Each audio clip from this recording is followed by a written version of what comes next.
ఒక glamour stage మీదకి రావాల్సిందే. Inviting Rakul Preet to please come on stage. Acting, dubbing అన్నీ చేసుకుంటూ సక్సెస్ఫుల్ హీరోయిన్గా కెరియర్ని ఎస్టాబ్లిష్ చేసిన రకుల్కి స్వాగతం. And Rakul please. కొన్ని మూవీస్లో చూస్తే మంచి క్యారెక్టర్ దొరికితే చాలా సంతోషంగా ఉంటుందండి. కొన్ని మూవీస్లో గొప్ప డైరెక్టర్ ఉంటే, చాలా నచ్చిన వ్యక్తులు ఉంటే చాలా సంతోషంగా ఉంటుంది.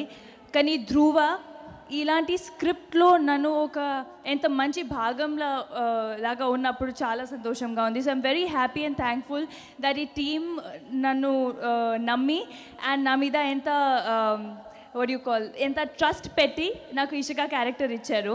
సో చాలా చాలా హ్యాపీ ఉన్నానండి. So thank you so much Suri sir. మీతో సెకండ్ టైం పని చేస్తున్నాము. అప్పుడు కూడా చాలా ఎంజాయ్ చేసాను, ఇప్పుడు కూడా చాలా ఎంజాయ్ చేశాను. Thank you so much and I hope that I get to work with you again. Aravind sir, ఎక్కడ ఉన్నారు మీరు? So I said this before also that నాకు ఎప్పుడు మీరు ప్రొడ్యూసర్ ఉన్నారు అలాంటి ఫీలింగ్ ఎప్పుడు రాలేదు మీకు. నాకు ఎప్పుడు ఫ్యామిలీ లాగానే అనిపిస్తుంది. So thank you so much for always making me feel so comfortable. Ram Charan, నేను ఎన్నిసార్లు ఇంటర్వ్యూస్లో చెప్పాను that Charan is one of my favourite co stars. మళ్ళీ చెప్తున్నాను, ఎందుకంటే ఒక సూపర్ స్టార్ వెనక చాలామంది ఆల్రెడీ చెప్పారు, ఒక చాలా మంచి person. He's like a child at heart and such a dedicated person.